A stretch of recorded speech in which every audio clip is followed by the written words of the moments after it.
चाहेंगे आपसे कि अगर फिजियोथेरेपी की हम बात कर रहे हैं तो किन किन बीमारियों में सहायक है? जैसे आपने बताया कि सिर्फ हड्डी तक सीमित नहीं है, लेकिन जो दर्शक हमें देख रहे हैं उनके मन में कहीं ना कहीं ये जरूर रहता है कि अगर कोई हड्डी की बीमारी है तभी फिजियोथेरेपिस्ट के पास जाएं। तो ऐसी कौन कौन सी बीमारियां हैं जिसमें फिजियोथेरेपी सहायक हो सकती है? देखिए, बहुत सारी बीमारियों को कवर करते हैं। लोगों उसके प्रति जागरूक नहीं है। बेसिकली अगर हम ऊपर से नीचे की तरफ चलें तो इससे पैरालिसिस हो गया, अगर ब्रेन के पार्ट को लें, पैरालिसिस में इन्फेक्शन है या क्लॉटिंग है तो न्यूरोफिजिशियन न्यूरोसर्जन के बाद हमारा ही काम होता है कि उनको अक्षमता आ गई, जो उनके अंग काम करना बंद कर दिए, जो उनका मूवमेंट चला गया, उसको दोबारा से री एजुकेट करें, दोबारा से पॉसिबल कराएं कि अपने नॉर्मल लाइफ में वापस आ सके, एबल हो सके चलने के लिए, अपने काम करने के लिए। दूसरी चीजें क्या हैं, इसके साथ साथ सर्वाइकल स्पॉन्डिलाइटिस है, फ्रोजन शोल्डर है, पेरी अर्थराइटिक शोल्डर है। मैं आपसे कहना चाहूंगा कि पेरी अर्थराइटिस और फ्रोजन शोल्डर में बहुत माइनर डिफरेंस होता है।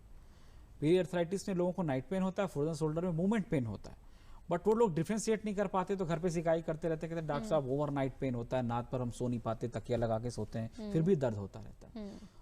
उसके बाद टेनिस एल्बो। अब हमारे घर के लोग टेनिस खेलने नहीं जाते, बट बहुत ऐसे घरेलू काम है जिसमें मूवमेंट ऐसे होते हैं, तो वो लिगामेंट में इन्फ्लेमेशन आने के बाद वो टेनिस एल्बो हो जाता है।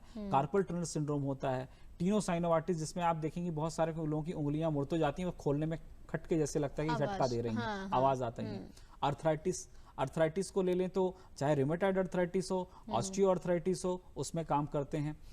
चाइल्ड डेवलपमेंट डिसऑर्डर में होता है, बच्चों में, जिन बच्चों का चाइल्ड डेवलपमेंट नॉर्मल नहीं है, न्यूरोलॉजिकल प्रॉब्लम है, हमने आपसे से भी जिक्र किया कि सेरेब्रल पैल्सी है, डाउन सिंड्रोम है, उसके अलावा सीपी वो मेंटल रिटार्डेशन है, इस तरह के बच्चों में हम काम करते हैं। वुमेन हेल्थ के लिए काम करते हैं। वुमेन हेल्थ में आजकल घरेलू महिलाओं को किचन में बहुत देर तक खड़े होकर काम करना पड़ता है, या किचन नहीं भी है, अगर ऑफिस वर्कर भी हैं तो उनको बहुत देर तक काम करना पड़ता है। बहुत सारे हमारे बैंक एम्प्लॉय या कॉर्पोरेट सेक्टर के लोग हैं जो एसी में बैठना गुनाह नहीं है, बट एसी में बैठने की वजह से स्टिफनेस डेवलप, क्योंकि आपको मॉइस्चर खींचता है, अब देर तक वर्कलोड होने की वजह से बैठे रहते हैं, पोस्चर करेक्ट नहीं कर पाते, उसके वजह से बैठे बैठे जो आपका वेनस रिटर्न है वो नहीं हो पाता ऊपर, तो पैरों में झंझनाहट, टिंगलिंग सेंसेशन हम लोग कहते हैं, या रेडिएटिंग पेन होने लगता है, बैक पेन होने लगता है, लो बैक पेन जिसको बोलते हैं, स्लिप डिस्क हो जाता है, लोग गिर जाते हैं, आफ्टर ट्रामा एक्सीडेंट कह लें तब भी फिजियोथेरेपी कारगर है।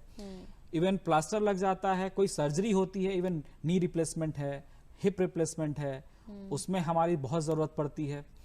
उसके बाद आज के प्रेजेंट की बात करें तो कोविड के बाद तो हमारा बहुत अहम रोल है।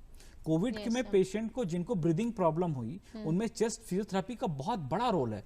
आपका अगर लंग्स एक्सपेंड नहीं होगा, आप अगर इनहेल नहीं कर पाएंगे अच्छे से, एक्सहेल नहीं कर पाएंगे, सांस जिसको लेना और छोड़ना कहते हैं, जब आपकी लंग कैपेसिटी अच्छी नहीं होगी तो आप कहीं ना कहीं अपने आप को कमजोर महसूस करेंगे, हमेशा वीकनेस बनी रहेगी, और शॉर्ट ब्रीदिंग करते हैं, तो शॉर्ट ब्रीदिंग करने में लोगों को पल्पिटेशन भी होता है, सब चीजें, तो हम उनको बताते हैं।